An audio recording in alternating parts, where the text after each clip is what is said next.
fans, your favorite sportsbook, BetUS.com, is back for our 28th year of NFL action.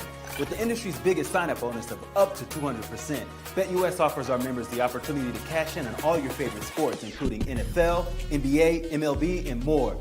We've also got hundreds of new casino games, including the coolest new European slots, and our live dealers are waiting for you at the table. Sign up at BetUS.com today to get into the action. BetUS, where the game begins.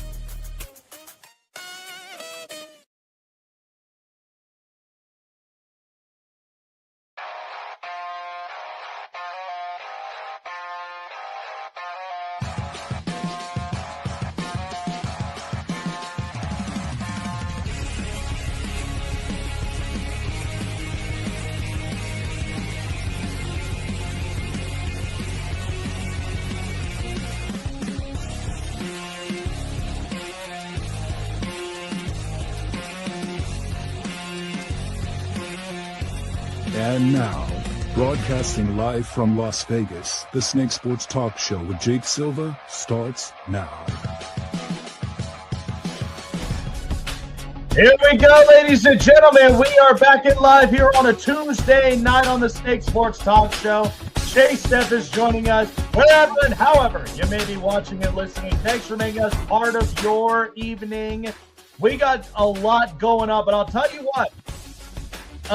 The Cavs and the Thunder, they did the business. Miami fans, they're feeling pretty salty already about the Heat being swept in all four games against the Cavs. But I'm liking with what I'm seeing from this really young Cavs team that, again, if Boston makes it through this, I can honestly see the Celtics and Cavs in the Eastern Conference Final. Like that's probably the best looking Cavs team I've seen in a while. That's a very good team. That would be a very, very, interesting matchup to say the least. Just because, we've seen the Celtics come out on top. We've seen the Cavs fall short and everything. But I think that this Cavs coach, they finally got the right one and put in place. And I'm telling you this right now, I don't see this Cavs team losing. No, neither do I. I do not see them losing. And frankly, do you have any final predictions on who you believe is going to be in the finals? So that's the hard part, because obviously Boston wants to reign their title. They want to defend it.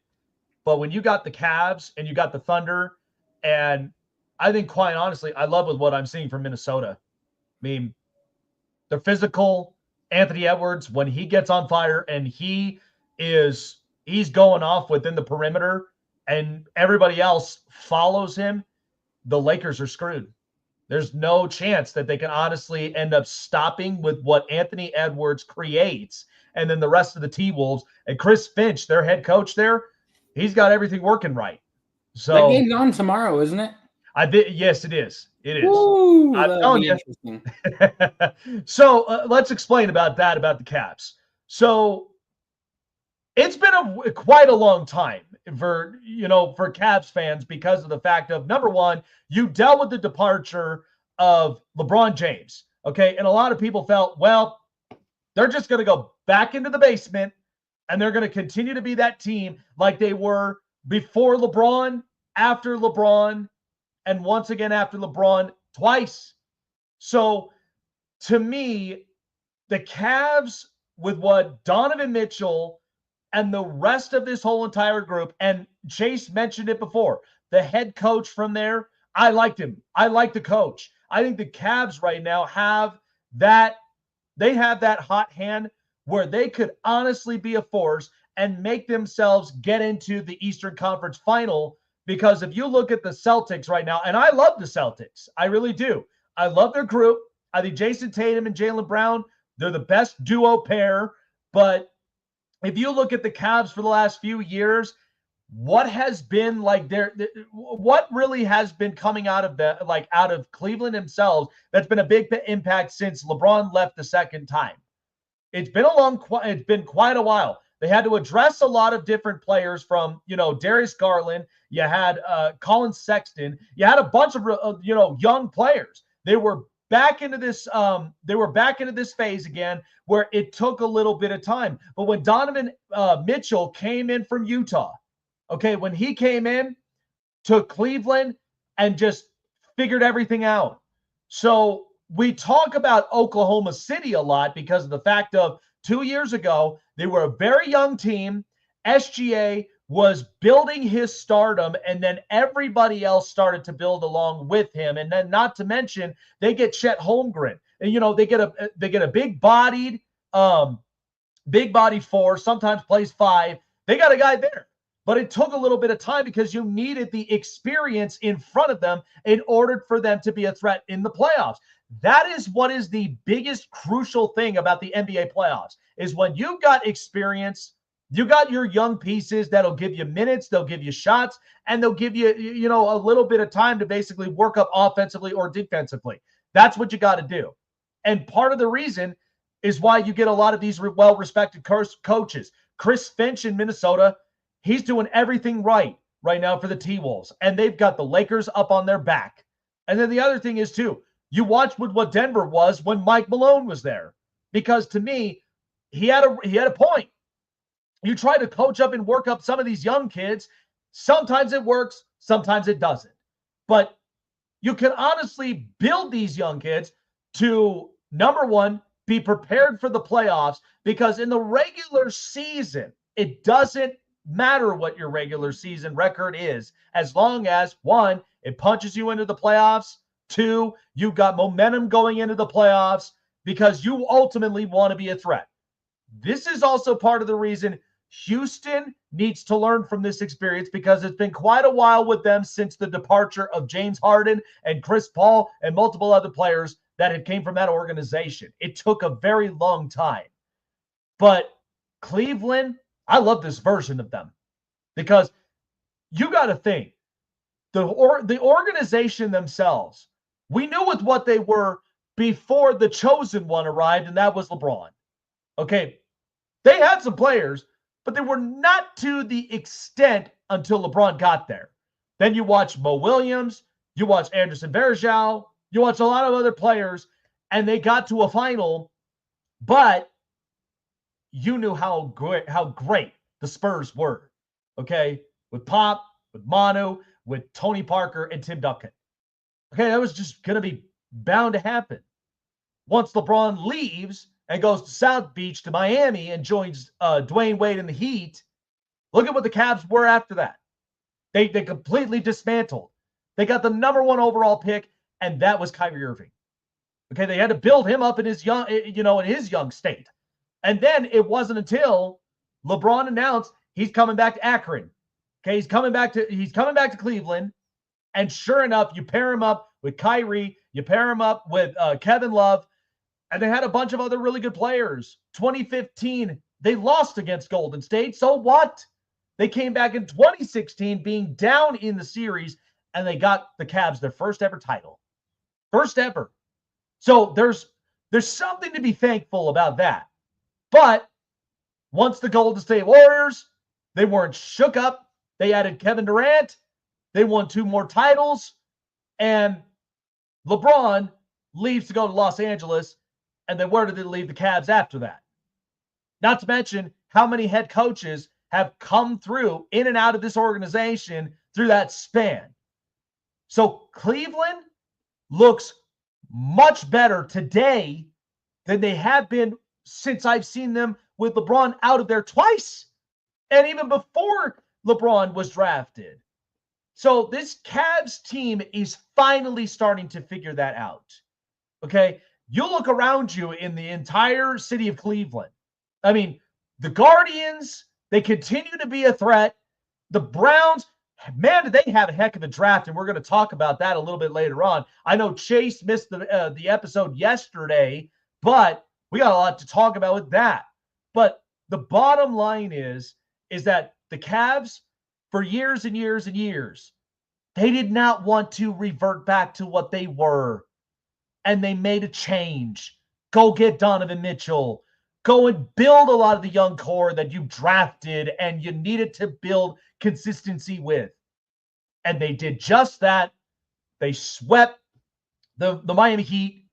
They got the hot hand. And truthfully, if they make it to the Eastern Conference Final, and if Boston is there, I'm watching that game, and I think it's probably going to be 7 games in that series. It's going to be a lot to handle. But I love the coach. I love their personnel. I love exactly what they do right. They control the clock. They control their ball handling skills, and at least the possessions, and they take the right shots. And they have the right players to take those shots. So I love what the Cavs were doing. But you could tell the Heat, they looked completely dismantled. All right. So I was thinking about this. I mean, Golden State, if you watch that game against Houston, I've said it before and I'll say it again. Houston's just got to get themselves a shooter that gets them up over the top. But they are a young core team that is only building up to their potential. This was Oklahoma City 2 years ago. And this is what Houston is in. Okay. I love the young kid Thompson. I love Jalen Green. But you got to get some veteran pieces in there. And you got to get an experienced shooter. That's why I think Kevin Durant, you add him onto this roster, and you got your offense. You got exactly the right guys there. So there's every bit of this that I think with where Houston is today and where they'll be at in the next few years, they will have that opportunity to be the team that gets over the top. They will be. But it's going to take a little bit of time. This stuff doesn't just happen overnight. And that's the one thing you have to understand about the NBA. This stuff doesn't happen overnight. But Golden State, call it what you will.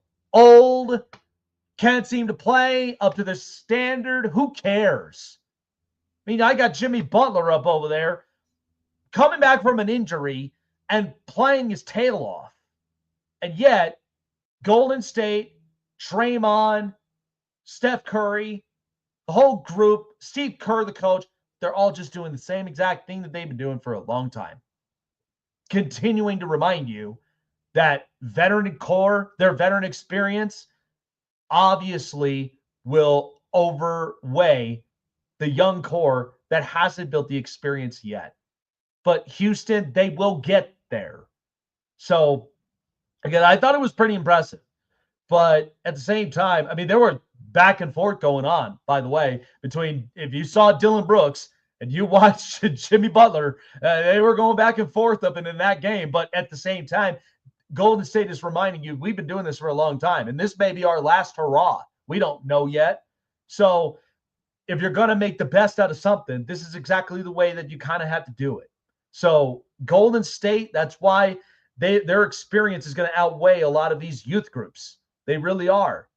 So I would take them to go into the second round, but I think after that, if Golden State plays Minnesota, I think Minnesota's got that series in 6. There's a lot of physicality, and then not to mention great coaching, who's up and on the uprise, and you got really good players that just know how to control the court. They know how to do that. So, but again, it's always so good to kind of see games like that. And really what it's doing is it's teaching the young group. That's really what it is. It's not bashing them and thinking they ain't capable of making the playoffs. I think it's more of just a teaching moment, and that's exactly what we need. So, Chase, I know you're happy and excited about the Cavs. I know that they're moving on, but I'm telling you, I think how long has it been? They're finally figuring this out, because how many times have they been thrown in the basement and yet not being the team that can roster construct right, have the right coach for the amount of years going back and forth until they finally stabilize themselves. And again, before LeBron got drafted and twice he left Cleveland. This is a completely different group. Yeah, the 2016 championship, and then you had LeBron for one more year after that, and then he went to the Lakers. Yep. And then, you went on that span with Kyrie Irving for, 2 years, 1 year by himself. And then, you go where you have Colin Sexton, and then you bring back Tristan Thompson, and, that whole, experiment did not work. And then you trade for Donovan Mitchell. You get Darius Garland and, all of the Evan Mobley. You start getting pieces that are coming in here, and like all you needed was the right coach for the job. God, I love Evan Mobley, by the way.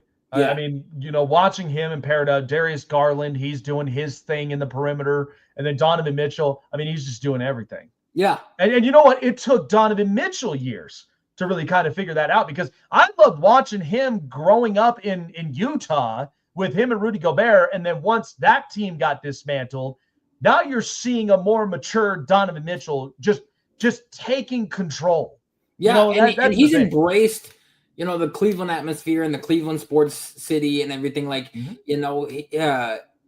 he's seen a Instagram post with Jose Ramirez holding his Silver Slugger Award, and the caption read,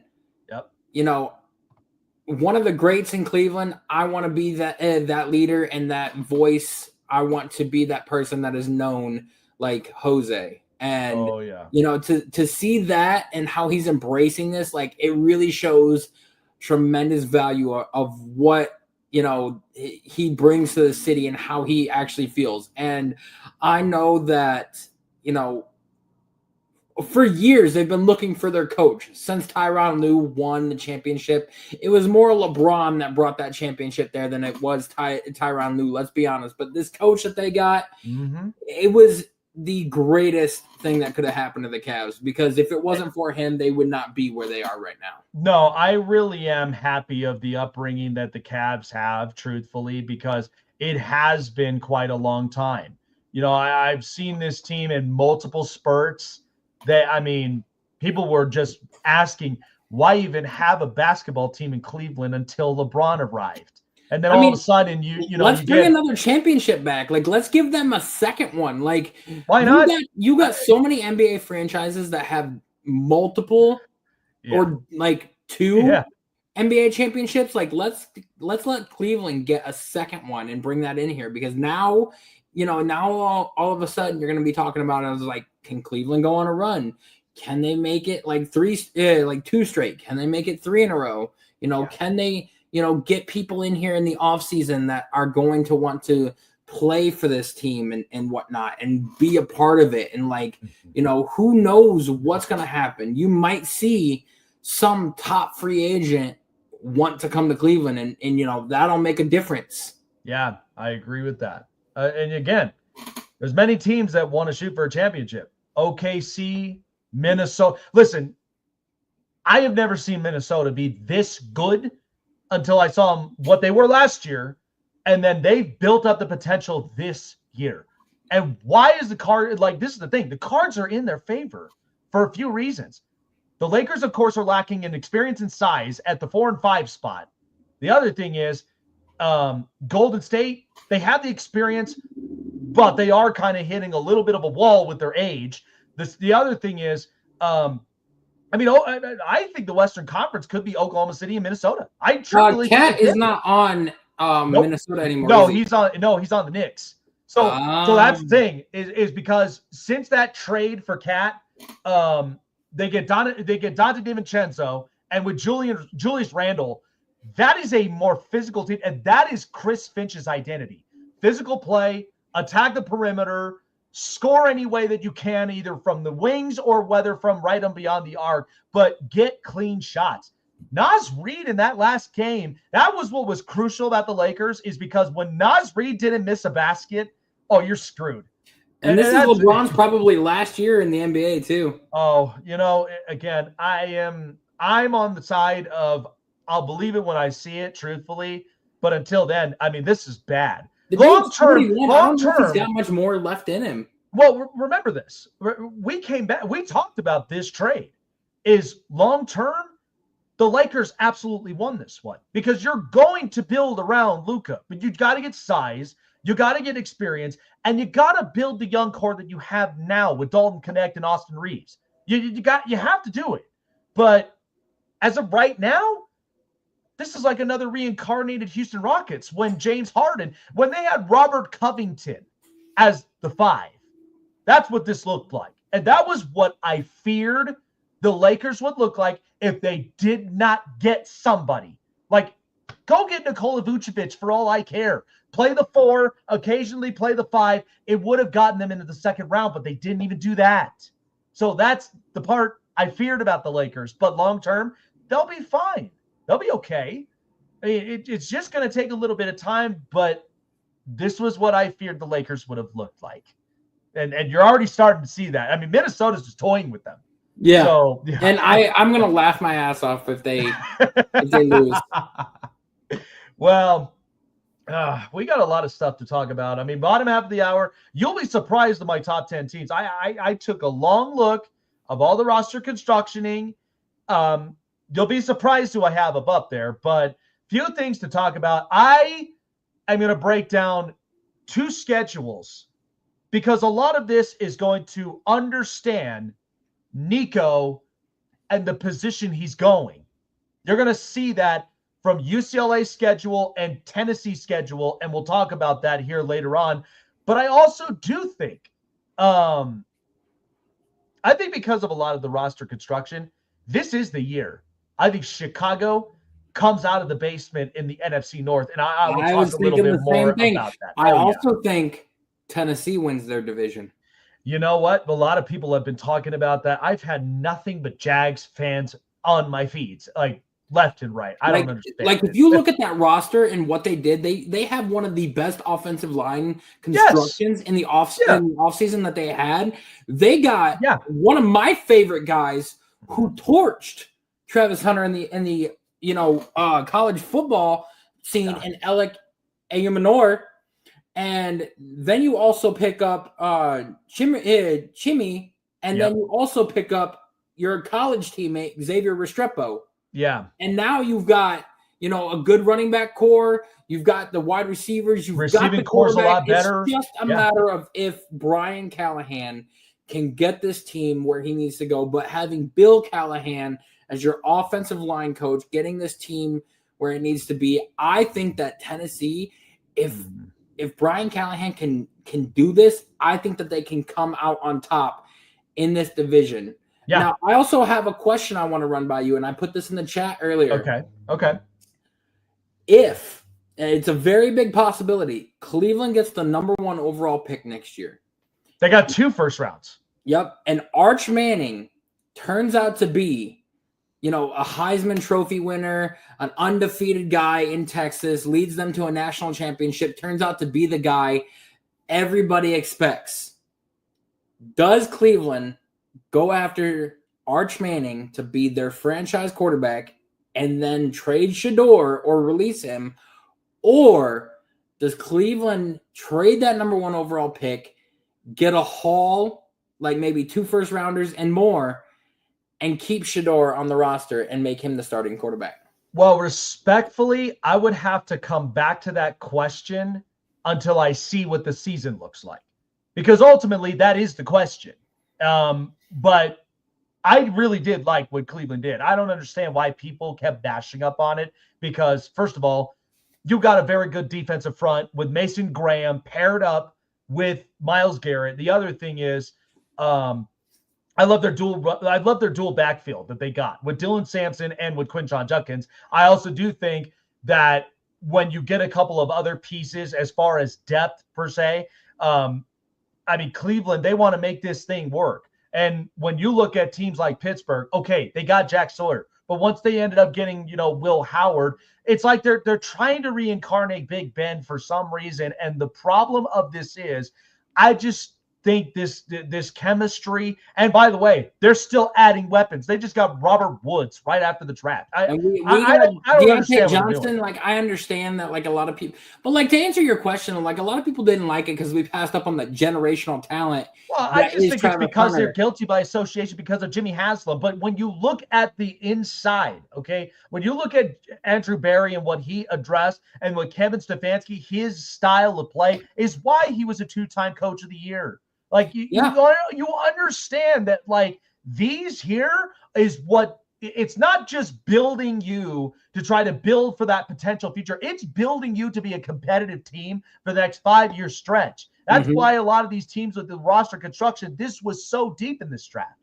And a lot of teams came out of this thing with either a B plus grade, or there was only about 5 teams I said yesterday that I really questioned their draft. I really did.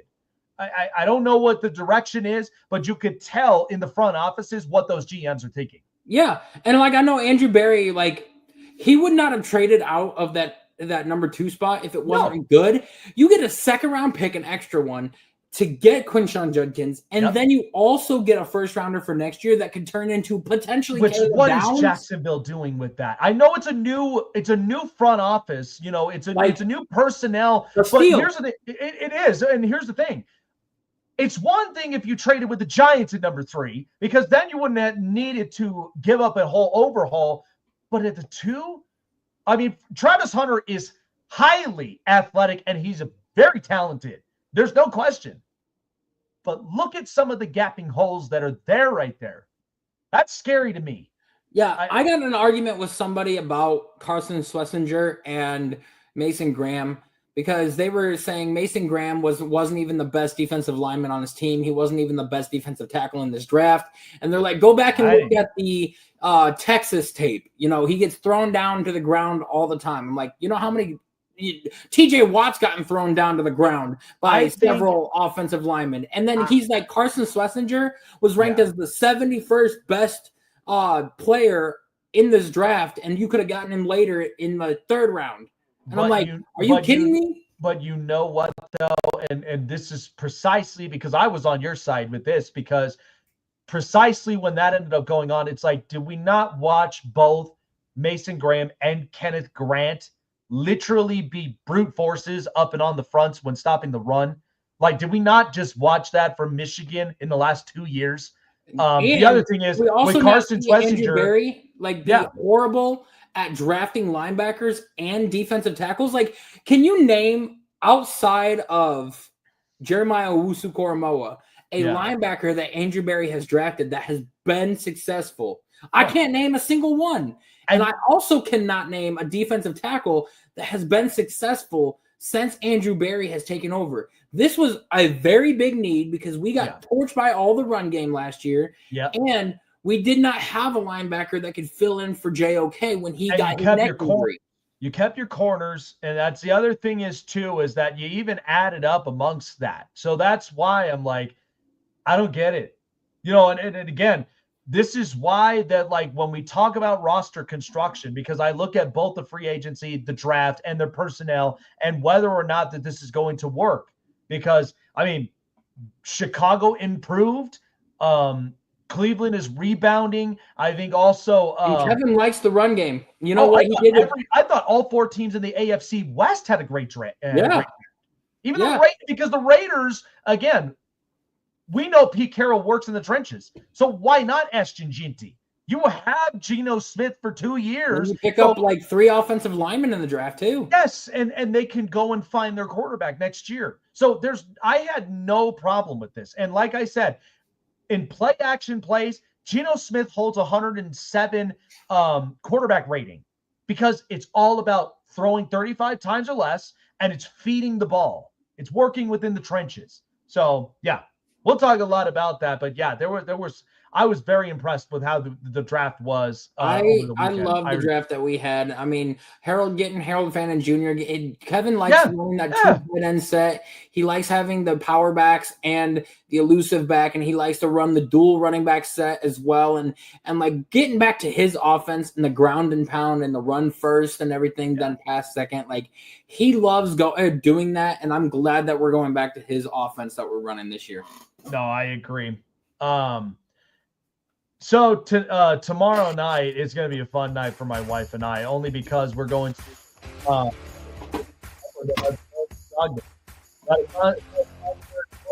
years. And the only way, and you know what, because it always provides me with the best deals, even amongst a crazy economy that we always are dealing with every single day.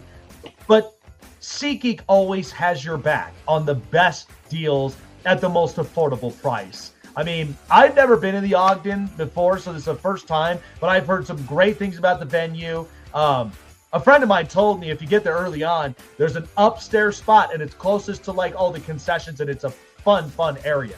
But wherever you may be, whether it's your repping for your favorite team, because we know Major League Baseball, I mean, I'll be talking a little bit about the Rockies because it got cheaper on tickets. But, however, your favorite sports team and your favorite house, wherever you go to see your sports team, your favorite artist that you follow at your favorite concert venue, comedy shows, I love those, art shows, art galleries, all of those, whatever hits your interest, SeatGeek has you covered from there. And when you guys download the app on Google Play and the App Store, or go online, please use promo code Snake Sports as my gift to you for $20 off of your first purchase of your first ticket, because I want you guys to experience what SeatGeek is about. $20 off. I mean, that's literally enough to get you to save up, to get you either a beer or concession food, whatever it may be. But that's my treat to you. Go online to SeatGeek.com. SeatGeek, your trustworthy ticketing app that nobody on any other ticketing platform can compete with. Check it out. SeatGeek.com.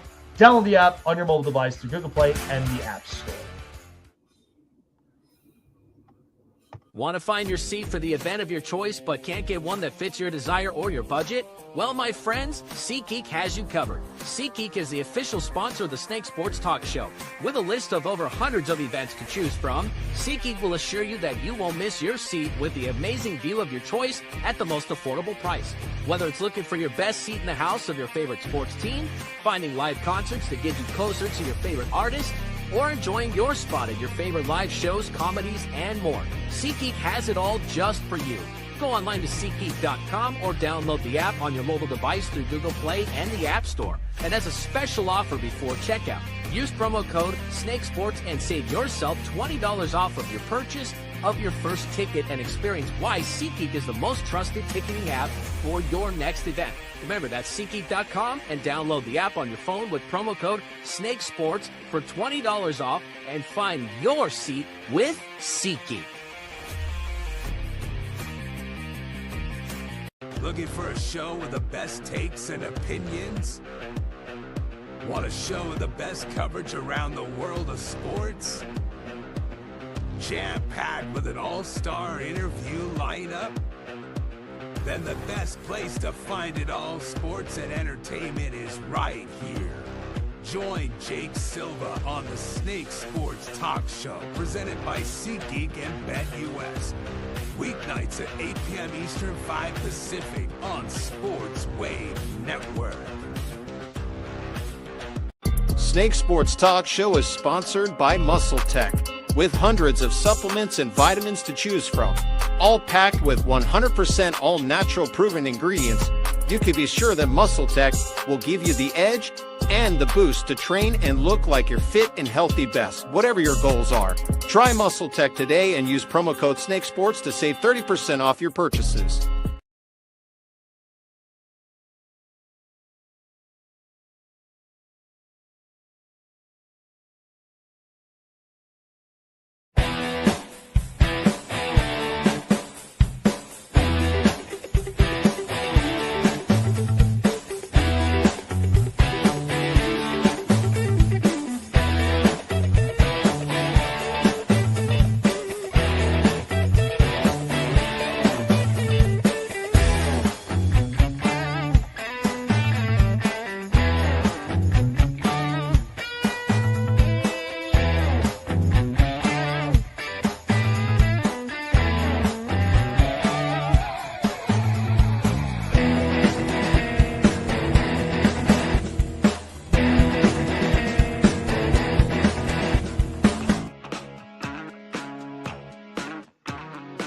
Back here on the Snake Sports Talk Show.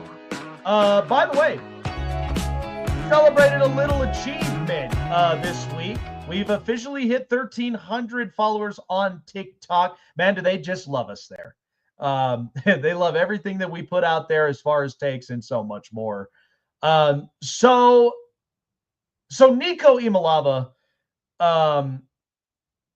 I know we talked about him in the last couple of days, especially considering the situation that he's about to face being in the Big Ten and being in UCLA. So again, I've even said this yesterday when I was talking briefly about Shedeur Sanders and with him falling into the 5th round to the Cleveland Browns. I still think he's had a better upbringing. He's clearly the steal of the draft because as a first-round talented quarterback who falls all the way down to 5th round is just unheard of. But a lot of people, they don't like his character. They don't like how he kind of, carries himself as far as being bigger than the organization and then a part of, his dad, Dion, is one of the other biggest things. But I've said it before and I've said it again. When you're a parent, at the end of the day, you want your kids to blaze their own trails at the end of the day because they're going to grow up. They're going to, they're going to go through adulthood at some point in their lives. But at the same time, you're trying to gear them to provide the tools, the support, and at the same time, the knowledge in order for them to understand real life situations and grow and thrive. Maybe it's preparing for a career. Maybe it's preparing for a future marriage with their special someone. Whatever it may be, you're preparing them for successes. It's not coddling unless you're the kind that just like they've been grown in wealth. They've been wealthy and then they have this quote unquote entitlement, because there are parents like that out there. I'm not going to scrutinize parents, but at the same time, you just got to teach your kids better. I won't tell you how to parent because at the end of the day, your upbringing's your upbringing. I don't care about that. But kids will figure out who they really, really are when they put themselves to the test. So I looked at this, and Nico is going to definitely figure out the situation that he's going to be in. So UCLA in the Big Ten, I pulled up their schedule, and Chase and I were looking at this. I apologize for my listeners, my audience there on my radio, but I looked at this, and I looked at this very briefly. So this is the schedule. They're at home against Utah, on the road to UNLV, at home in New Mexico. It's back and forth, home, road, home, road, home, road. They are literally traveling every week. And the teams that consist of Utah, UNLV with Dan Mullen, Northwestern, Penn State, Michigan State, Maryland, Indiana, Nebraska, Ohio State, Washington, and USC. So I'm going to give this to you. Okay. They added Nico, but what did they really truthfully add to the rest of that roster? Barely anything. You know what I see with this roster? Or with what I see with the schedule? I see this potentially being a 3-4 win season. I do. You really think you're going to go in, like Nico last time that he played Ohio State in Columbus? Yeah, how did that turn out in the playoffs? Really bad. Okay, so, and especially you had a near talented Tennessee roster. You now are playing on a UCLA roster. And you know what I think? I think it's going to honestly look like Georgia, like roadhousing TCU in the national championship. That's what that's going to look like when you're playing Ohio State in Columbus. You're not winning that battle. Not to mention, you've got Penn State coming into town. Okay, you ain't playing in Happy Valley, and thank God for that. But they're coming into town, and they're very physical. They're playing with a purpose. You're going to figure this out, how quickly you're going to honestly go through these waves in the Big Ten, because the Big Ten is very physical. Okay, so you have that, and then I go to Tennessee in the SEC, and I look at their schedule. If Nico was on this roster still, look at this schedule. That looks more favorable than anything else. It does. I mean, you're at home on a 4-game stretch in Knoxville, and you're playing Syracuse, East Tennessee State, Georgia, and UAB. You're probably going to go 3-1 because knowing Georgia, They are kind of rolling the dice with Gunnar Stockton, but Tennessee's got receivers. So this schedule, to me, Syracuse win, East Tennessee State win, Georgia roll the dice up at home in Knoxville, probably could be a loss. UAB win, on the road to Mississippi State win, Arkansas win at home. You're playing Alabama in Tuscaloosa. That probably will be a loss. So you got 2 losses there. And then you're probably going to win through the stretches of Kentucky, Oklahoma, New Mexico State, Florida, and Vanderbilt. You know what? That would have been a playoff team at 10-2 if you just stayed in Tennessee. You were traded a 10-2 schedule for a 3-9, 4-8 schedule. Man, you're going to figure this out very quickly with Nico. Listen, I'm not trying to bash the kid, and I'm not trying to bash UCLA, but you leave the SEC, which is very talented, can get physical, but there's opportunities for growth because of where you play in your conference. You trade that to go to the Big Ten, where you are by far the lowest of the low amongst Penn State, Michigan, and Ohio State. You're not built for that. I mean, USC is learning about that. When was the last time USC ever got physical on the defense? We know Lincoln Riley, respectfully, is an offensive genius, but even that's not saving you. I'm telling you, I think this is bad. But I'm not going to bash it on the kid respectfully, because I hope he comes out of this learning about his decision. You walked in there to Josh Heupel in Knoxville asking for $4 million, and you threatened to sit yourself in that game at Columbus. And the program was like, you're not above the program. Go on, kick rocks. And then you settle for a pay cut of $1.75 million. And you're going to get your ass kicked in the Big Ten. I'm just saying, kids have to learn that these days. You're not above the program. Shedeur had to learn you're not above the organization. That's why you dropped to the 5th round and went to the Cleveland Browns, but you're in a better situation. So take advantage of that. Don't take that for granted.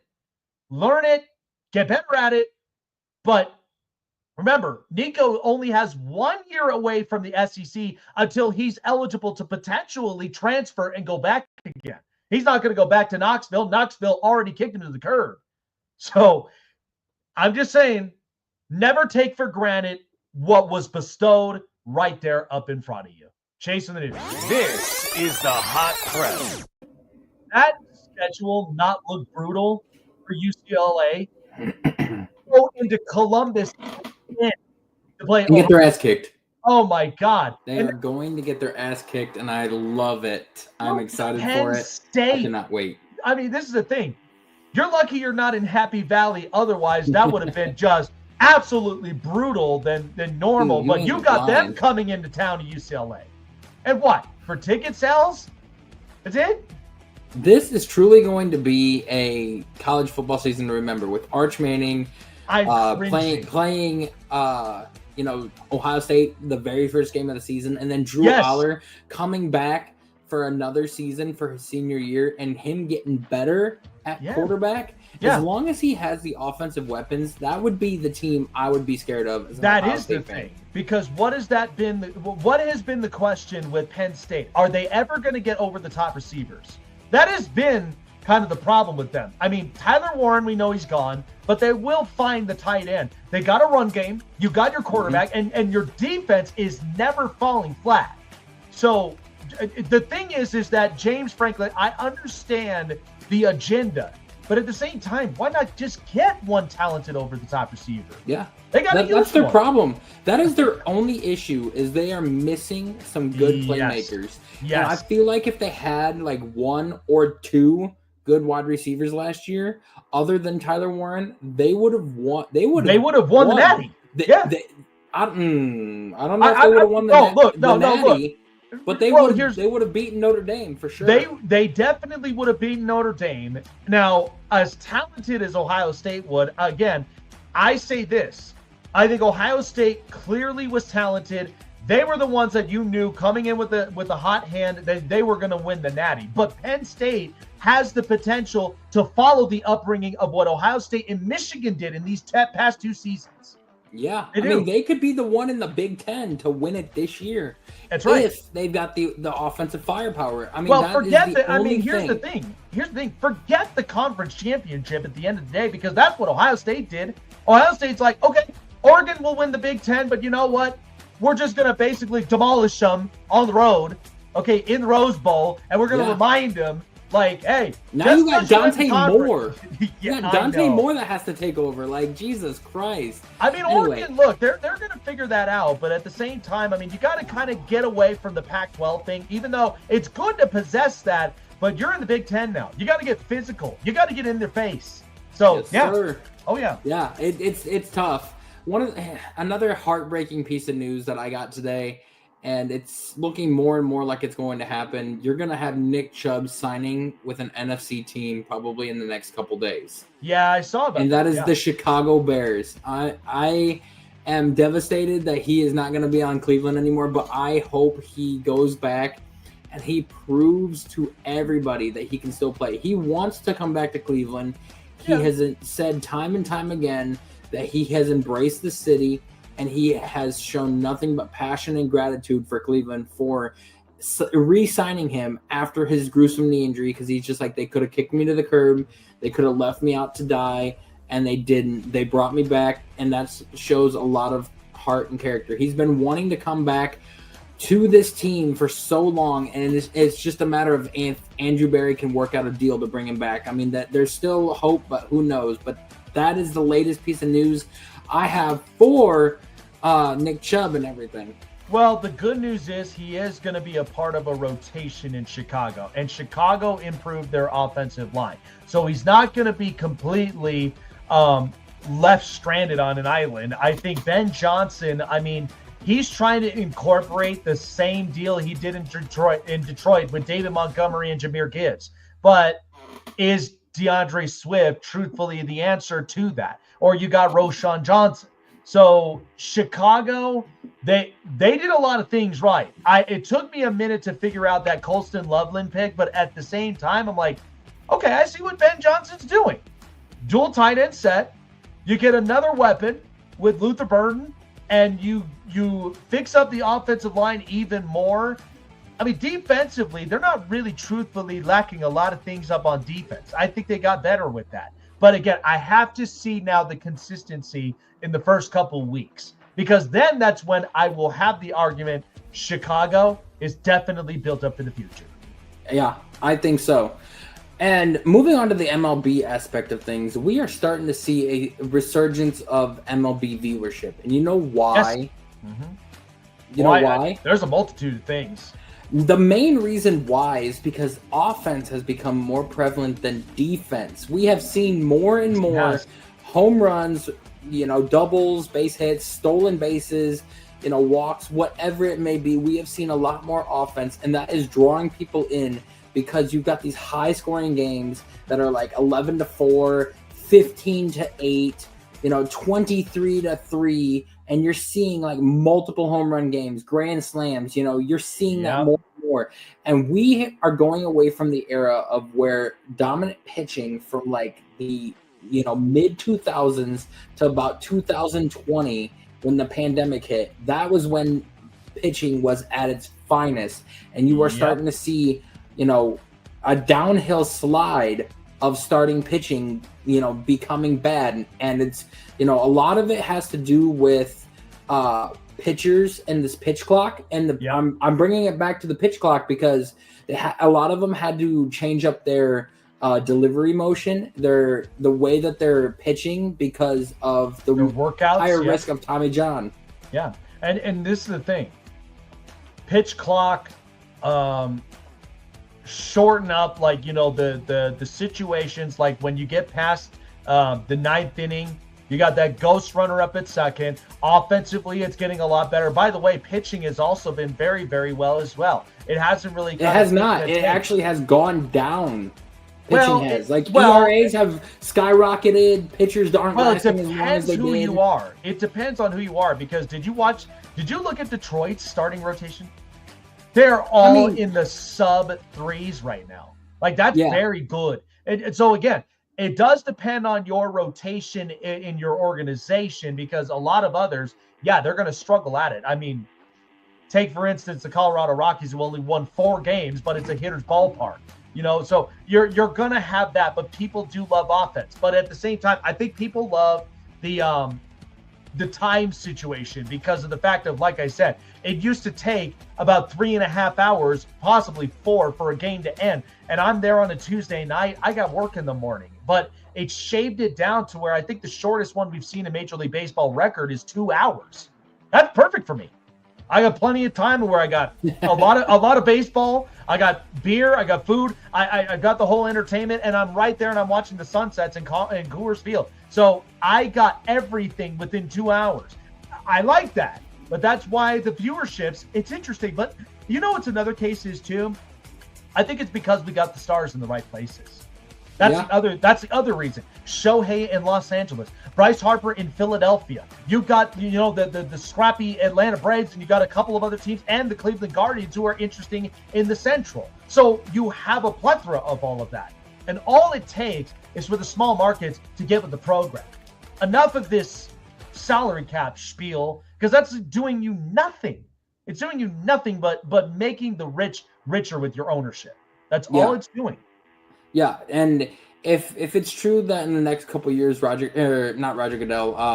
Manfred's going to step in and actually do something about it with the small market teams and everything and their ownership, and forcing them to either make moves or sell the team, I am looking forward to that, because it is always the same teams every year that are always at the bottom of the league. The A's, the Pirates, the Rockies. You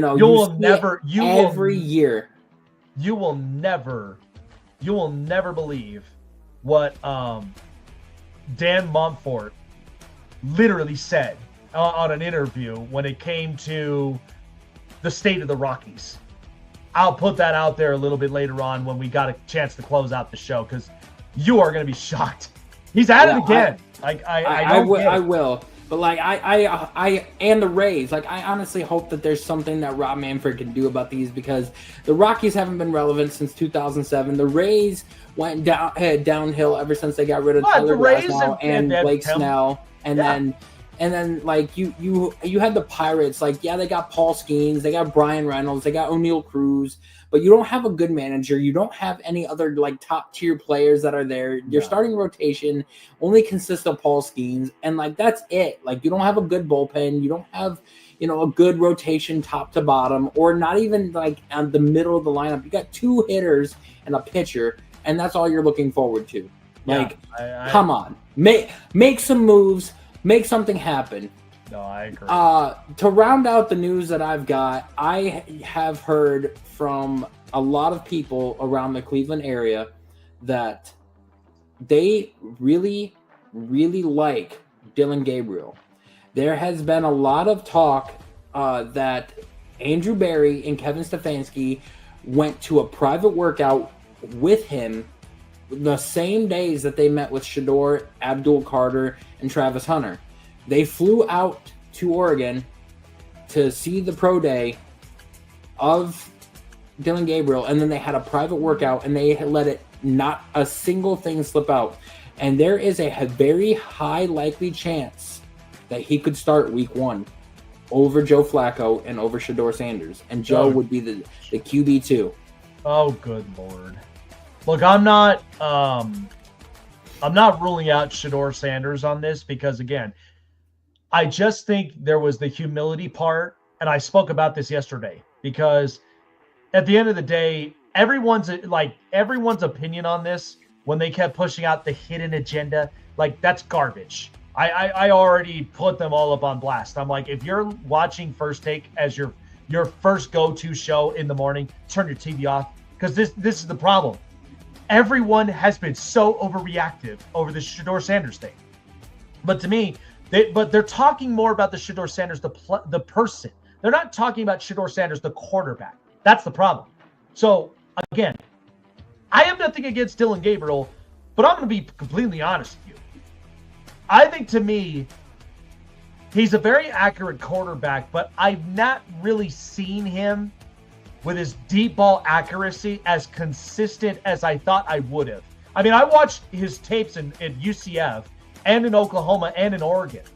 I didn't really see a whole lot of that, but that's the part that Shedeur, I do think, has that over Dillon Gabriel because of his finesse touch where he can throw it over the shoulder. I've seen it several times because when he's on, he can do it. They're both very accurate quarterbacks, but I think this is just going to be interesting to watch the quarterback situation. I encourage you to go back and watch Dillon Gabriel's deep ball. It is actually more accurate than you think it is. And this dude threw 5 interceptions in so many games, and he threw 56 touchdown passes last year. I mean, I did not like the pick, but like I started watching a little bit more film on him, started doing a little bit more research on him, and looking at him, I'm like, well, you got to remember, if he sits, he could actually be good. Well, you got to remember, the game is faster, and it is different because you really have to change the timing of what you're used to. Because college football, I mean, you only have a certain window of time, whereas in the NFL, you got to make quick decisions. That's why we harp about that with Caleb Williams. You can't hold on to the ball for too long, and neither can you lean into the spectacular, because at the end of the day, what good is that going to do for you? Throw the ball away, or even just make quicker decisions. Get some guys to crash in on slant routes or in routes and get the ball out quickly. That's why I love the decision making that Jaden Daniels does, because when you add Debo to that mix, oh man, I cannot wait for that combo right there. That's going to look so nice. And one thing I've noticed with Dillon Gabriel, like another thing I like is, he's got more experience. A lot of the quarterbacks that have had experience, like Michael Penix, had the experience because he played so many years. Justin Herbert went back for his senior year. He had the experience. And a lot of the things that Dillon Gabriel also has is he played against top tier competition. A lot of the guys that are like on the top tier teams are going to be the NFL caliber guys that he's going to go up against. And everybody's just like, well, he's 5'11". Kyler Murray's 5'10". Bryce Young is 5'10". Russell Wilson's 5'10". Like, 5'11" is not that big a deal in this day and age with the NFL. Well, depends on the scheme. Because again, you could be having Kyler the play action and bootleg with Kevin Stefanski's system works well. Well, that's what I'm saying. So it usually does depend on the scheme fits, because here's the deal.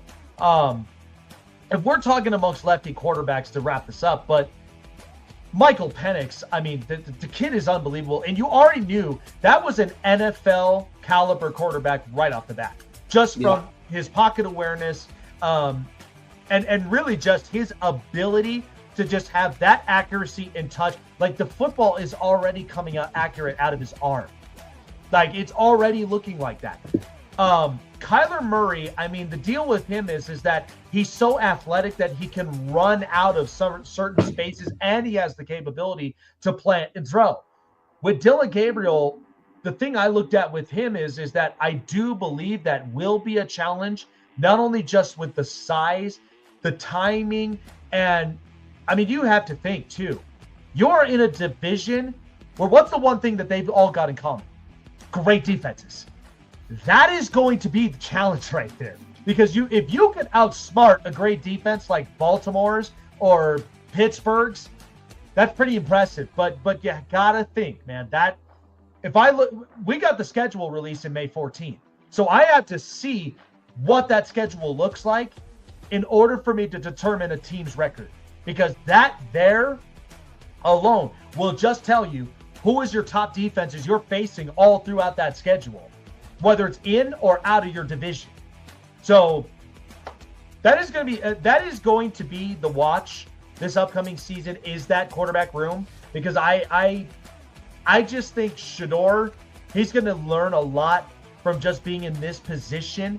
But if Dillon Gabriel really does come out of the other side of this thing with what Kevin Stefanski's got, that is going to be really interesting to watch. Yeah.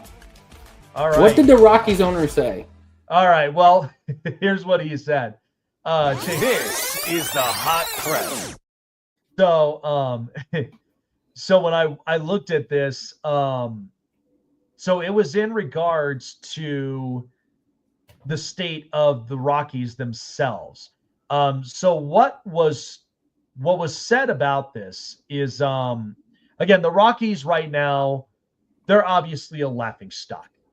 They're 20 games below 500, and by the way, they're 4-24, and that the Mile High Nine are off to the single worst start in the 149 years history of the National League.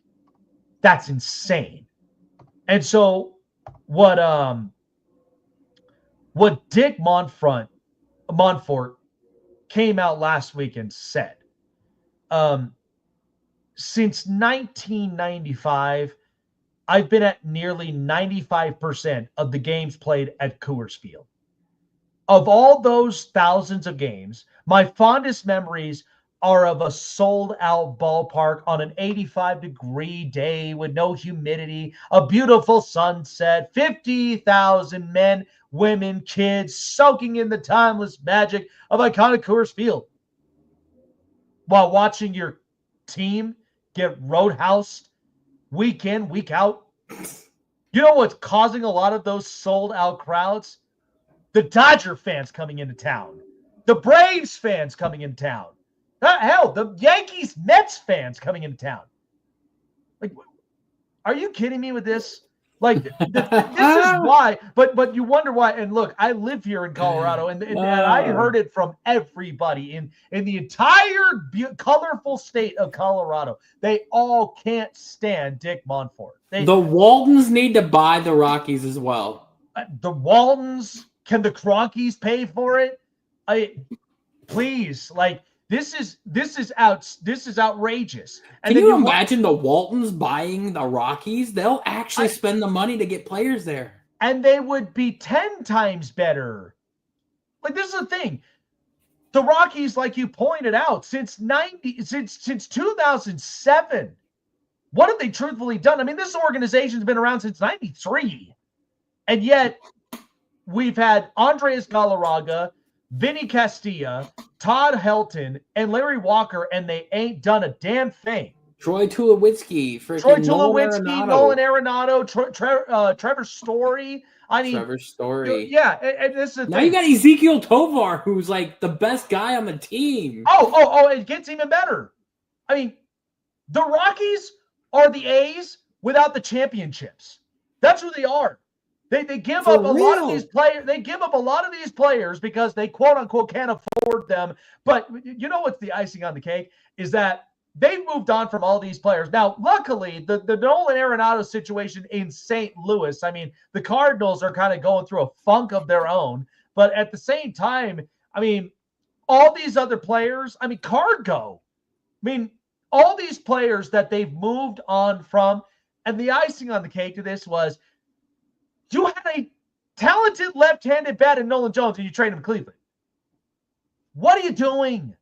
Like, this makes no sense to me. And for what? To continuously pay for Chris Bryant's contract? That's doing you nothing but just headaches? You know how many people actually wanted to, like, how many players actually wanted to go to Colorado, but they can't because the owners are too cheap. Zach Wheeler wanted to go there. Wow. Freaking Aaron Nola wanted to go there. Blake Snell wanted to go there. And you know what kind of power bats wanted to go there? Oh, Pete Alonso wanted to go there. A lot of them. Well, why not? A lot of them wanted to go there. Of course they did. The reason why is because they like the Colorado scenery. They like the mountains everything. And they love or they want to bring a championship to that city. However, they were not willing to pay the contracts of those players. Can you imagine having Blake Snell, Zach Wheeler, Aaron Nola, Pete Alonso? Like, dude, like a rotation like that? Oh my gosh. With a lineup that they would have already have constructed in the last 20 years. I mean, think about it. Charlie Condon's gonna come up, play his 5 years, and then Charlie leave. Condon is just gonna be another Nolan Arenado. And the kid is talented. I mean, I watched this kid in Georgia, and I'm like, 37 home runs a year, maybe more. I think he might crack. I mean, he might even have a Pete Alonso season, but with a better average. But all I know is that, like, look, Colorado's such a beautiful state. It really is. From all over the entire scenery, like, you go into, when you enter in Colorado, you know what it says on the sign? It says, "Welcome to colorful Colorado," because it's so colorful out there. You got trees, you got lakes, you got mountains, you got snow, you got everything of what life literally is. But yet, we're in constant purgatory outside of the Nuggets, the Broncos, the Avs, hell, even Colorado. And what are the Rockies doing? And at the same time, Dick Monfort, I mean, this is why I said, when you're so insular and it's a family-ran business, this is what you turn into. I give credit to Jerry Jones, what he did in the draft. And that just tells me they're not going so insular anymore. I mean, good God. The Cowboys had a great draft. They had a great draft. I mean, that was insanity. But I'm telling you, this was outrageous. I couldn't believe my own eyes. It's like he always has something to say just to piss off all the Rocky fans. Just always something to say, because he's like, well, it's not fair that we can't compete with this markets. Yes, you can. Go ask the Cincinnati Bengals how they paid for contracts. They tapped into the shareholders' money. And you kind of got to do that. If you feel like you can't spend your own personal money, then tap into the shareholders. That's what they're there for. And if you want the Dodgers to not be that good, quit letting them buy the players. Spend some money to get them to your team. Right. Colorado, Pittsburgh, Washington. Like, it's not rocket science. You know what I mean? We've been talking about this thing for so long, and it's not rocket science. But Juan Soto even wanted to go to Colorado, but they couldn't afford him. I'm sure every single one of them that went to the All-Star game in Colorado, I'm sure every single one of their players loved that atmosphere. Dude, there was at least like, I'd say about 10 players on that All-Star team. 5 pitchers and 5 position players wanted to go to Colorado. Yeah. I don't doubt it. And it's a hitter's friendly ballpark. And you got the altitude on your side. So I don't know. And I mean, I've been hearing it from every born and bred Coloradan out here, and they do not, I repeat, they do not throw their money at the Monfort family. They don't. Just boycott the team and never show up to a game until he seriously. That's the one thing. I guarantee you that happens, man, you're gonna see a drastic change. But again, look, I'm not a political guy, but I know what Colorado is standing on, and I don't doubt this at all. If I had Jeff Bezos type of money, I would buy the Rockies. Oh, so would I. I'd be a freaking share. Like, again, you give me 50% shares, I guarantee you we're going to make this team a winning team, because that's what everybody wants to see. The Avs, the Nuggets, I mean, the Broncos, they all know what it means to win. And by the way, my first step is firing their manager for the Rockies. Fire the manager. Yeah. And then bring in at least truthfully, if you were to make 3 starting pitchers and 3 bullpen pitchers. I mean, if you were to make Clint Hurdle the manager again, I don't oppose that. He's their hitting coach now, so I don't oppose Clint Hurdle being the manager again. I've seen what he did in Pittsburgh. I'm not counting that out. Sometimes that does happen. Bud Black had this upbringing when he was with the Padres and then goes to Colorado. So I'm not opposed to Clint Hurdle taking over the team, but I would try to get Craig Counsell away from Chicago. Oh, good luck. I mean, if I had that money, dude, I'm throwing a contract at him, bro. Yeah, but here's the thing, though. I got Kyle Tucker. I've got Pete Crow Armstrong. I've got so many good players. Why would I want to leave that? Dude, if I had that kind of money, you realize if I can throw that money at Craig Counsell, I can throw that money in there to buy the Rockies. I'm throwing that money out there, and I'm buying every single free agent that I can to bring this team up. Like I'm like, let's go. We're like Aaron Nola, sure, let's go. You want Juan Soto, cool. Like here's $800 million. Let's go. You want freaking Francisco Lindor, we'll bring him in too. Yeah. Oh man. Well, it's that time, and I know a lot of people, I got pushbacks for this. But again, I had to explain it to everybody because it feels like I got to be the teacher in the room. I feel like I have been. But my top 10 teams, I did it based upon free agency, roster construction, coaching personnel, their front offices. I did it on the plethoras of all of this. So again, and these are going to be interchangeable, folks. I hope you heard that right, because when the season starts up, this could be interchangeable every week. So without further ado, I looked into this very deeply, and this is what I came up with my top 10 NFL teams. Here we go. Number 10. Hey, so my top 10, starting up at number 10. I know lots of people are probably going to be overly reacting up to this, but I am putting the Cincinnati Bengals on this top 10. And the only reason why is because what did they do so good last year? They were very good on offense. Unfortunately, the defense did them no justice, but what did they do come free agency and in the draft? Okay, the contract situation with Trey Hendrickson, they're going to fix that, okay? They're going to get a deal done. But you pair him with Shamar Stewart, the edge rusher from Texas A&M, you're going to get a very, very good defensive front. B.J. Hill is re-signed. They also got Taj Brooks, the running back, to pair up with Chase Brown. I like with what the Bengals are doing because now this is support for you to be a competitive roster and a team that I think can be able to get over that hump. I put Cincinnati up at 10. I know people were thinking, where are the Lions? Where are the Bears? Where are all these teams? I will tell you what my honorable 5 are right after this, but I got the Bengals at 10. Number 9. Right for me to put this team up there, but I thought the Denver Broncos had such a great draft. RJ Harvey, the running back, and then not to mention Johnny Barron with their very first pick, on top of getting Tali Noah Hufanga. And look, Dre Greenlaw is going to miss some time, but it's not as significant as the newsletters are making it out to be. This Denver Broncos team vastly improved last year with rookie quarterback Bo Nix going into his second year. They got another weapon in Pat Bryant, who I really do like. But I thought corner, running back, wide receiver, these are all the makings of what Sean Payton puts together. I love with what they've done.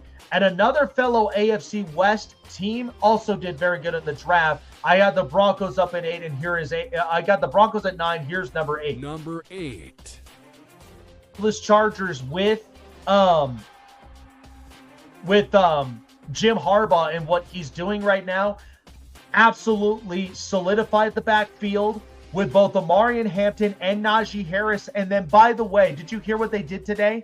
They also rarely tendered J.K. Dobbins with the potentiality he could come back. Now, here's the deal. If he does sign the contract, he'll be playing 1 year with a $3.4 million contract. Or if he signs with another team, you know what the Chargers get? They get a compensatory pick off that signing. Is that not the smartest thing Joe Ortiz can do? And on top of that, look at the undrafted free agent they picked up. They got Rocket Sanders.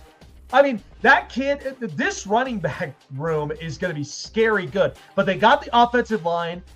I think they got a poor man's Colston Loveland and Aronde Gadsden. And they also went and got a couple of other really good players. Mekhi Becton.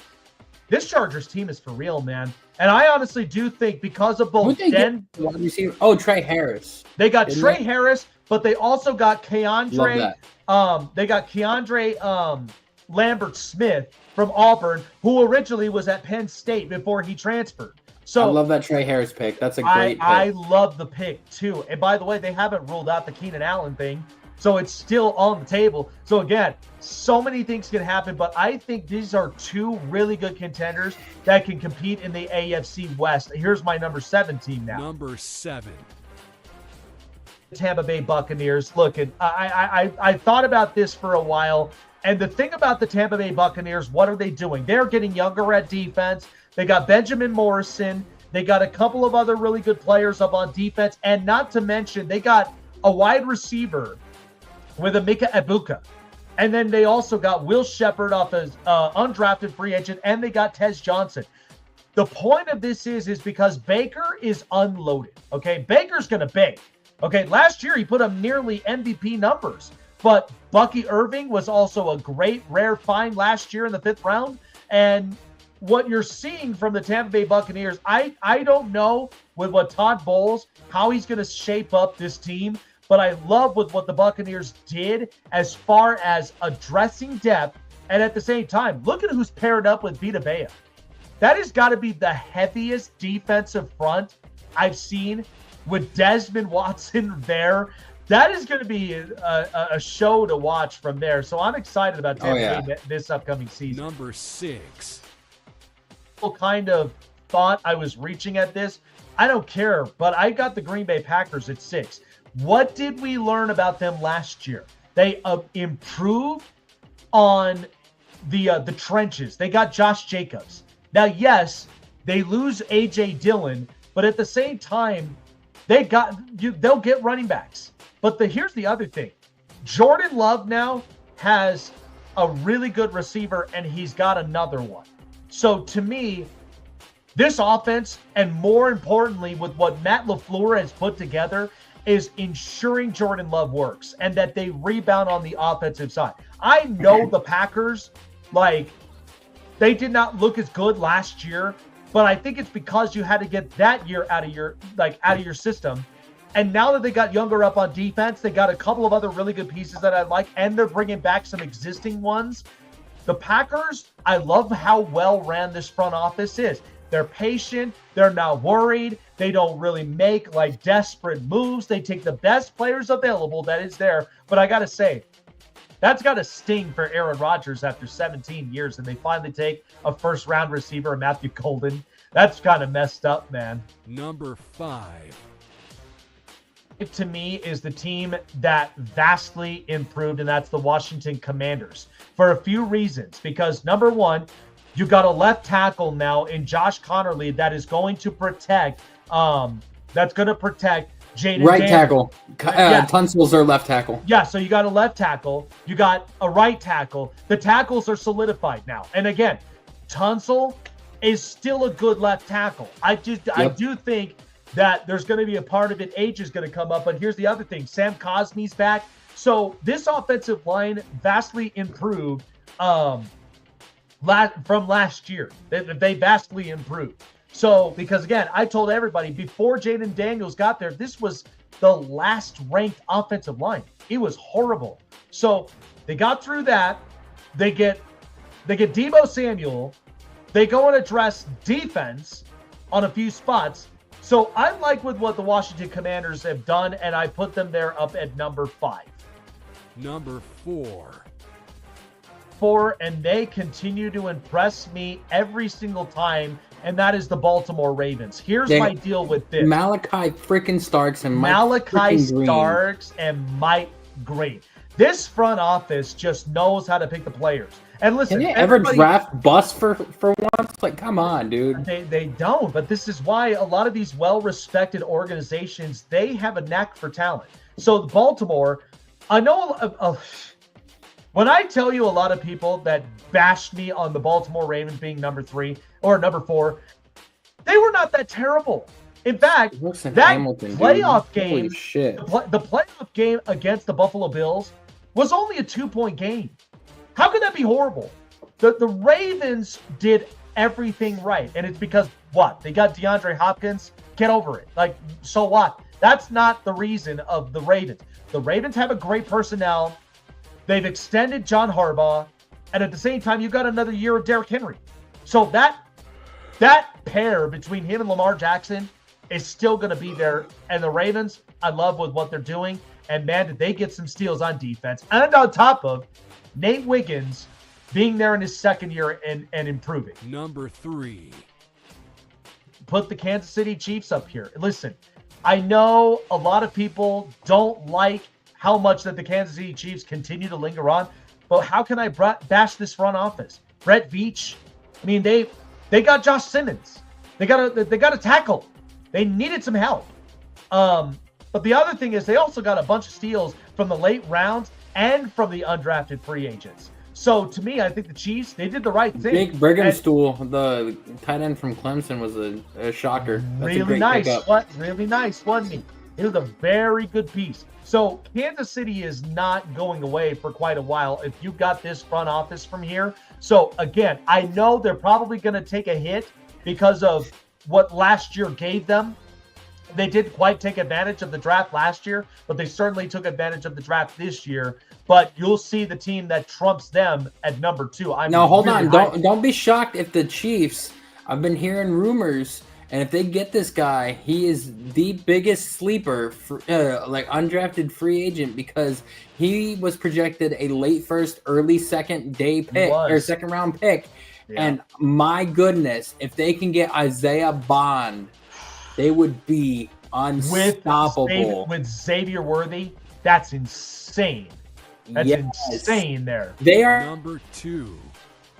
Chance and everything. And like this dude got his career ruined before it even started, man. I feel so bad for him.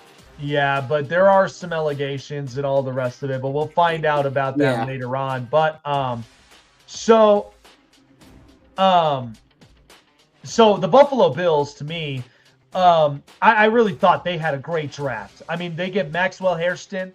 They got Jordan Hancock. They went on corners. And I think a lot of this is because we know with the passers that they've got in the AFC.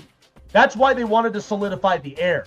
So to me, they go and get veteran pieces. I mean, they get Josh Palmer. They get Joey Bosa on the other side. They also got a very, very good edge rusher who I really like to pair him up with Greg Rousseau and a lot of other players up front. So this tells me, and you know what's funny is, did you watch the latest interview on the show in Buffalo? And did you hear what Brandon Beane had to say? No. Brandon Beane went off on this radio show, and I thought this was A-grade classic because I guess they were talking about wide receiver and like talented players, and Brandon Beane kind of put him into place. Like they're like, were we not the most hyper-aggressive scoring team last year? Were we not that last year without Stephon Diggs and without Gabe Davis, and yet we still had Josh Allen? Were we not there? That's insane. So to me, I think Buffalo, they vastly improved defensively. I think this has to be the year Buffalo gets over the top. This has to be the year. And then finally, my number 1 team, and you can make a guess. Number 1. The number 1 team, it's clear to me, it's the Philadelphia Eagles until somebody stops them in the tracks. I mean, look, Howie Roseman is by far a genius as a GM because you go and get here's the great part. Semi-genius. Well, here's the part. Saquon Barkley, you gave him a pay raise, and for everything that he's done there, not to mention you got AJ Dillon. That's a very hefty running backfield that you can see from Philadelphia. And then not to mention, we know about the whole tush push thing and it's tabled, so we'll see what happens there. But Jihad Campbell fell to the Eagles? I mean, that's insane. And then they go and get a defensive tackle. They go and get a couple of other really good pieces I like. I know people are questionable about the secondary, but if this team gets everything working together, I'm telling you, they are still going to be a threatening force for the next few years. But this is all the makings of what a healthy and a great front office looks like. So there you go. That's my top 10. You notice what all of these teams have in common. I mean, from Howie Roseman to Brandon Beane to Brett Veach, to the Ravens GM, and then Adam Peters, and Brian Gutekunst. All these guys make very good deals. And not to mention, they have a knack for talent in drafts. So, to me, I don't see a problem with this. People bashed me on the Bengals because I'm like, well, what were they last year? They were a hyper-aggressive offensive team, but the defense did no justice. And what did they do? They went and got They only got 2 defensive players in the draft. They got 2 defensive players, but it does not take away what they're trying to do. They gotta get into the playoffs. And again, hyper-aggressive up on offense. And they got another running back with Taj Brooks. So you pair him up with Chase Brown. That's a very decent running room. Of the 5 teams, this is my thought. So the 5 teams, they're not in order, but I have the Lions there because my only thing about them is I have to see them without all of those coordinators they lost. I have to. In order for me to really see what the Lions are capable of, I know they're talented. I know they've got a healthy run game. I know that they got very good pieces. I'm not bashing on them, but that is a lot. And sometimes that can change for a personnel. I got Chicago that's going up there because Ben Johnson's identity is slowly showing for itself. The Raiders are climbing up there because Pete Carroll, say what you will, he's a very trustworthy head coach. The other thing is like I thought the Patriots had a great draft. I thought they had a great draft with getting Will Campbell, the left tackle. You got protection there for Drake May. You got the Travion Henderson pick I loved because now you got power and speed. You got Stephon Diggs during the offseason. Yeah. So this is a great roster. So, and like I said, this is going to be a better team than Pittsburgh. That's why I kept telling everybody. You keep bashing to me like I don't know what I'm talking about, but I'm telling you, personnel, players, all of that, it all matters. That's why with a lot of these other teams, I don't know what the Lions are going to look like. I don't even have the 49ers ranked up that high because they lost a lot of players, and I don't even know what Brock Purdy's going to look like. I mean, they just re-signed George Kittle, by the way, for 4 years. One of my favorite UDFAs that the Bengals signed was Seth McLaughlin. Yes, Seth McLaughlin. They got a center. The center from Ohio State and Alabama. And the reason why he didn't get drafted is his torn ACL. Had he not had his torn ACL, he probably would have went second. Oh, he's great. I mean, fantastic. But that is the thing. People tell me that why are the Bengals a 10? Because if you see the support, because Joe Burrow again is in those conversations. So when he's asking for support, you better give him some support. Okay? And this is an organization that's been cheap for years. So did you have any problems with this list? We'll show it up one more time for our audience, but I just think I base this off personnel. I base this off the free agency market and the draft. And free agency isn't even closed yet. I would have put the Cardinals on the list. Look, they had a good draft.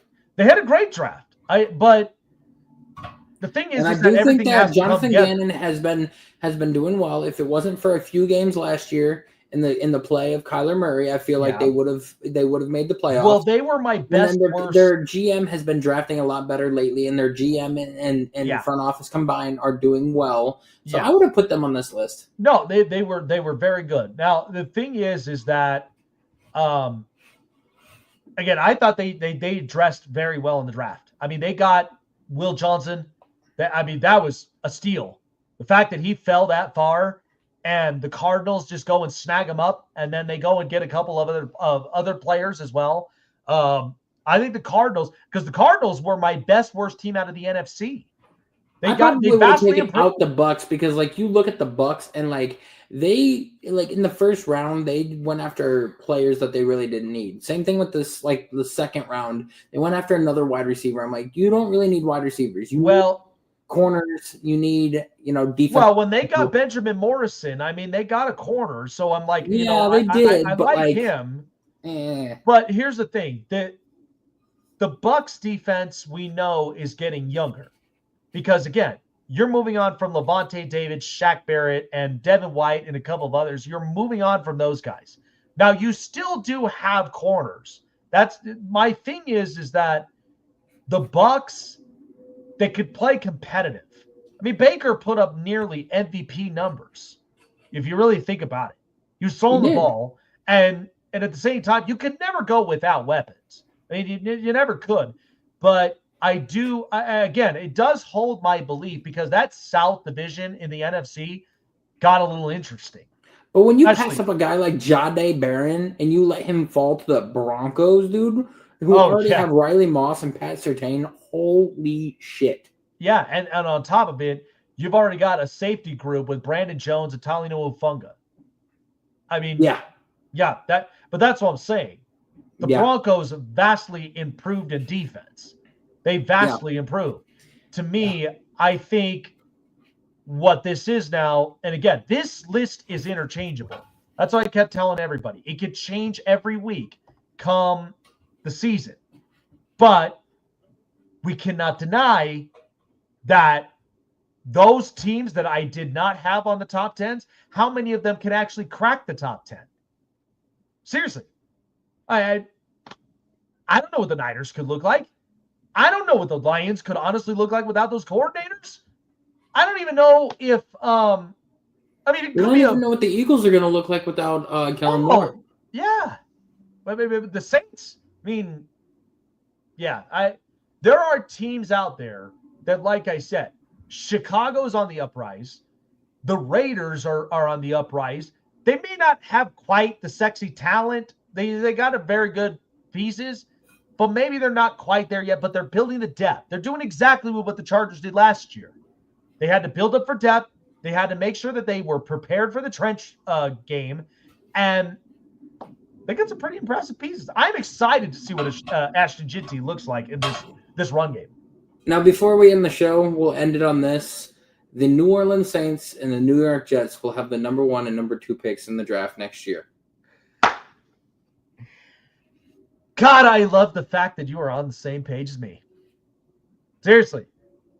I'm not even joking because here's the deal. When I look at Jacksonville, and I don't know what's up with this, but I have been hearing Jacksonville fans left and right. And it's giving me a migraine. But here's the deal. I'm not bashing on Jags fans, okay? I'm not. But what makes you think that you'll improve, but you think that Travis Hunter is going to be your be-all, end-all that's going to get you over the top after you just gave up a first-round draft pick next year to Cleveland?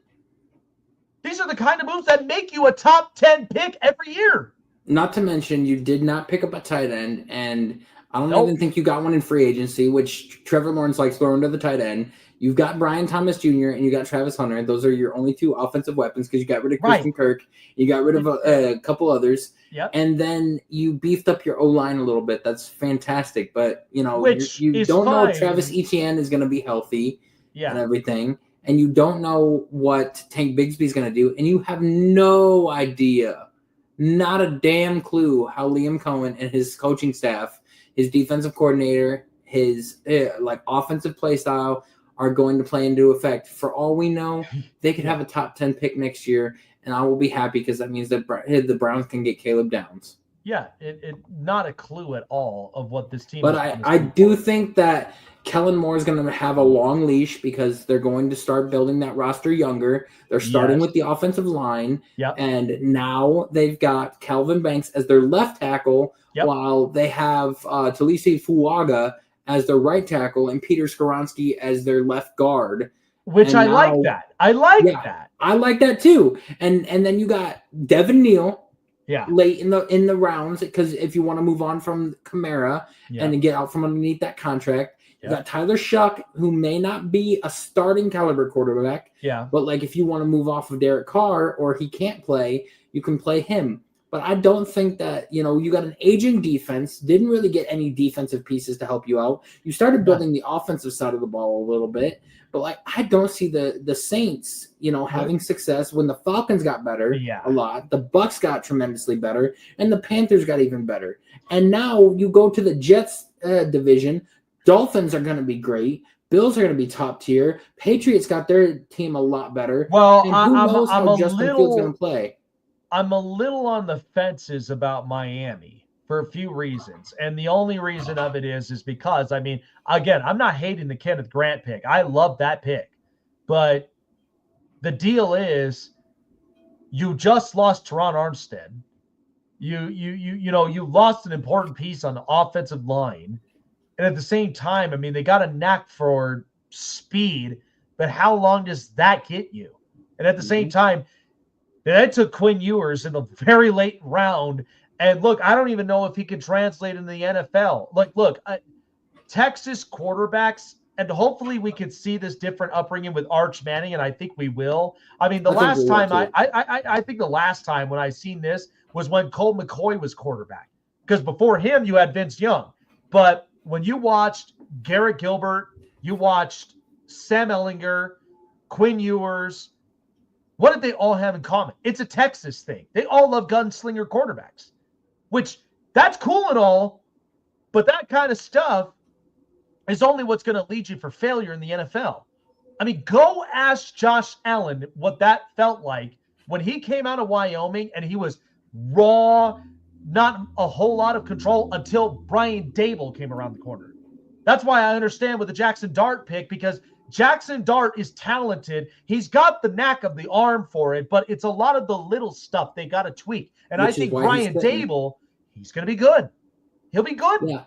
And I can't think of any other teams in the NFL that will be tremendously bad, because the Raiders are going to be a lot better with their O-line and with Genty and the offensive weapons and Pete Carroll as their head coach. They're going to do great. Yes. And then you go over to the AFC South. The Titans upgraded their team drastically offensively to make it to where they are not in a situation like this next year. Cleveland had filled a lot of holes on their roster. They brought in the guy that brought them to the playoffs a couple years ago and drafted, two young quarterbacks, one that is going to be enough talent.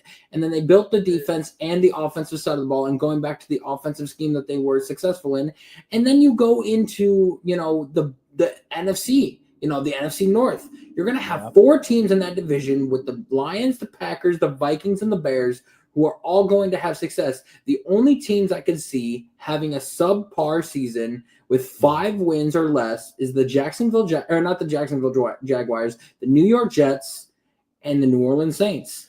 I'm telling you, because the quarterback play for those guys is going to be hit or miss, and the roster is not constructed well enough to be, sustainable success. I think the pros for the Jets are their offensive line is better. I love their offensive line. With Elijah Vera-Tucker, Armand Bembo, and you got Alou Fashanu. I love what they did there. But I think this is all kind of coming together with the plan of Aaron Glenn. I don't expect them to – I expect them to be the Cardinals. I expect them to be that because they're talented in areas. However, this is not their quarterback of the future. This cannot be the quarterback of the future with Justin Fields. So, again, I have nothing against him, but you think about it, you got Jordan Travis, you got Mason Taylor. You got Mason Taylor, the tight end, which by the way, doesn't that give you a little bit of Dustin Keller vibes with that Mason Taylor pick? Dude, I love Mason. I was loving Mason Taylor coming out into the draft. I'm like, this dude is going to be special. Yeah. I mean, and then you got Braylon Allen, you got Breece Hall, you got Garrett Wilson. Like you have the personnel. Yes, you have the personnel. Which take for example. You look at Cleveland. Cleveland had to figure out the quarterback situation. But what did they have to do? They had to construct the roster. in order for that to where potentially if their quarterback comes in and he is the quarterback of the future, then everything else comes together and it's simplified. So the Jets have yet to have that. But I love their roster construction. This is a team we've been harping at for several times that this roster construction is capable of being a 14-win team. They just don't have the quarterback yet. Yep. It's very capable of it. But, yeah, I mean, I just truthfully think Pittsburgh's in trouble. I really do. I love Jack Pittsburgh Sawyer. will get 9 wins like they normally do and make it to the playoffs. But do you constantly want to be in this one game above 500 purgatory and be middle of the pack in the draft classes every single year? I mean, I'm all for it if it means they don't get their franchise quarterback, so that way Cleveland can be better than them. I know you're gonna love that, but that's exactly. But let them be middle of the pack so they don't get the good players, so that way they can keep being mediocre and we can surpass them. Like let it keep happening. I'm okay with that. There you go. There's Chase's Cleveland fandom coming out from there, folks. Like you already know. I mean, that's just what really makes him happy. Makes him smile so hard when he sees Pittsburgh's downfall. By the way, I'm praying for the day when they it comes a quarterback class like the 2022 draft class again, and Pittsburgh gets the number 1 overall pick, and there's no quarterbacks that are worthy of the number 1 overall pick, and they reach, and I'm gonna laugh so hard. So, by the way, we got an update. The Pacers have won the series against the Bucks. I kind of figured this was going to happen. This is over for the Bucks. I hate to say this for everyone, but Damian Lillard with that injury really killed it. At the same time, he's going to miss significant amount of time come the next season. Is Giannis truthfully going to be there? This whole thing could have been avoided if you did not hire Doc Rivers. This whole thing could have been avoided. But think about it. This team, so in the description, the game, Milwaukee was up 11-0, and they were up 30-13. And Indiana came back. They came back the entirety of the game to where the final score of it was 119-118. I mean, that was a fight through and through, but that is... Pistons are winning and Magic's winning, so... I don't know what to do about Milwaukee. I really don't know what to do. This whole thing could have freaking been avoided. But now you're probably going to lose Giannis. You probably will. So what? You got an NBA championship with Mike Budenholzer. But they've had 3 coaches in the last few years. That's insanity, Chase. I can't. Pick up the Denver the Denver coach that got fired. Oh God! If they are able to do, listen, if they are able to do so, then maybe they stand a chance. But I don't know, man. I think Milwaukee is kind of in the similar position of being cheap, like the Pirates. It's really what they are. Okay, you get an NBA championship, so what? But what have you been since the championship? I mean, your roster's kind of getting older. Losing Drew Holiday, by the way, you didn't even have your defensive guard anymore. That does hurt. And then at the same time, you're crossing your fingers that Damian Lillard doesn't suffer another injury. Giannis, what are you? Giannis to the Cavs would be nice. It sounds to me Silicon Valley might have a play in Giannis. If they do that, it's typical of Golden State. But that watch the Lakers get him. That'd be awesome. God. You know what though? I would love to see that future. Luka and Giannis on the same court. That'll sell you some tickets. Yeah. And on top of it, I got Dalton Connect and I've got, Austin Reeves. I mean, okay, I like it. But this is where you get at. I mean, it sucks. And again, when I tell you years ago, I thought this was a team that was honestly going to be the relocated team to Las Vegas. If it wasn't for Giannis, that team would have been gone years ago. I mean, they had a championship with Kareem Abdul-Jabbar, and they had a championship with Giannis. And since then, you've had Ray Allen come in and out of this organization. You thought Monte Ellis was honestly going to pan out on your offense, but yeah. Yeah. There are teams that I feel bad for of their situations, and then there's teams that I don't feel bad for because this is the crap they do every time. That's the definition of insanity. You're expecting different results, and yet you are still the same team. It's like we talked about with the NFL just earlier. This is why you are always a top 10 team in the draft boards next year. You always are. So, yeah. What a disappointment. But they still got the Pacers, and they're on the roll. The Cavs move on. The Pacers move on. I love it. Great show tonight. Appreciate everybody for stopping on by. Casey and myself here up and on the show. We are wrapping it up. I'm definitely enjoying going back on. My rest day, I've already had 2 straight days of workouts. So now I'm ready to just rest and play. It's going to be a fun one. I'll have pictures. I'll have everything. I mean, I love SeatGeek for that reason. The fact that they always hook me up with tickets all the time. Get on SeatGeek, folks. Promo code is Snake Sports for $20 off. If you haven't done so and you haven't heard about it. But yeah, definitely check it out, folks. But Chase and myself, we're getting out of here. Appreciate all of you guys for being up on the show. We'll see you on the next episode of the Snake Sports Talk Show. Take care, guys.